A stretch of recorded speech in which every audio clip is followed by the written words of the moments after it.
At end of the day tuna wachezaji 8 ambao hawapo kwenye kikosi. Una injury wawili, una wachezaji 10. Katika wachezaji 30 maana yake una wachezaji takriban 20. Katika 20 una youth watatu. Youth wengine ligi ya under 20 inaendelea. Kwa hiyo maana yake lazima ukave hapo at least wachezaji, baadhi ya wachezaji, ili kumiti angalau kikosi ambacho kinaweza kwenda kutoa ushindani. Nini wana Simba wa Zanzibar wategemee kutoka kwa Simba? Kwanza waipokee timu yao. Haukuwa msimu mzuri, hatujaanza katika msimu mzuri, lakini haujaisha. Bado tuko kwenye track ya kupambana. Tuna mashindano mawili makubwa. Tuna ligi ambayo bado mbichi, nadhani tuko nafasi ya 5 na tumecheza mechi 5, hatuko nafasi mbaya. Tumepoteza mechi 1, tumeshinda mechi 4. Lakini baada ya hapo tuna mechi muhimu sana ya Esperance, ambayo ndio mechi itakayotupa mwanga wapi tunakwenda, wapi tupo, whether tuta qualify au tuta qualify.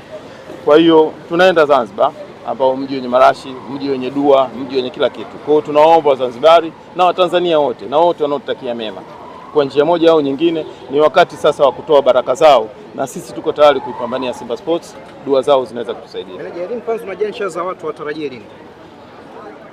Mpanzu na Ahua ndani ya siku 2 zitatu. Okay. Nao unaweza kuonekana Zanzibar inshallah. Maana yake ni kwamba siwezi kuizungumzia wachezaji wa timu ya taifa kwa sababu bado iko kwenye mashindano. Isije nikaweka kama naiwekea gundu, lakini mwisho wa siku tunaamini kwamba wanaweza kufika nusu finali, wanaweza kufika finali kwa uwezo wa Mwenyezi Mungu na uwezo wao wa kupambania taifa. Lakini mwisho wa siku na wao kama bado tutakuwa kwenye track, wakirejea maana yake watakuja kwenye kikosi. Meneja, kocha mpya Steve Barker yuko na kikosi sasa. Anakwenda Zanzibar, anapata nafasi nyingine.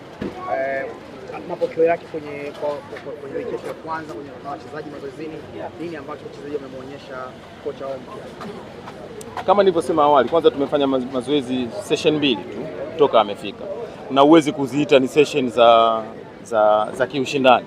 Na hapo ukumbuke kwamba tumetoka kwenye mapumziko na vile tu wa kweli mentally na psychologically ya kwetu sisi haiko sawa kiasi hicho. Si mara ya kwanza ukiangalia kwamba niko mara ya kwanza tumepoteza karibu mechi 3-4 mfululizo na ni mechi zenye maamuzi. Kwa hiyo ndo tumetoka katika hali hiyo, tumeanza session ya mazoezi. Maana yake siku ya kwanza hatukufanya mazoezi ya ushindani kiasi hicho, kwa sababu at least wachezaji warudishe kwenye mfumo wa ushindani kidogo wa uchezaji. Kwa hiyo baada ya hapo nadhani katika hii siku moja wameonyesha walichonacho. Naamini na mwalimu ni mwalimu mwenye uzoefu kidogo kwenye mashindano, na vile kuna kitu tulishacheza naye katika msimu uliopita. Ana uwezo, nisiseme kwa ubaya, na vile technical staff wake. Kwa hiyo wachezaji wanatakiwa kumuonyesha walichonacho. Wamekionyesha awali, tunategemea hizi leo tuna session nyingine Zanzibar, kesho tuna session ya pili, mechi ya kwanza ni tarehe 3. Katika hizi siku 2-3 watamuonyesha walichonacho.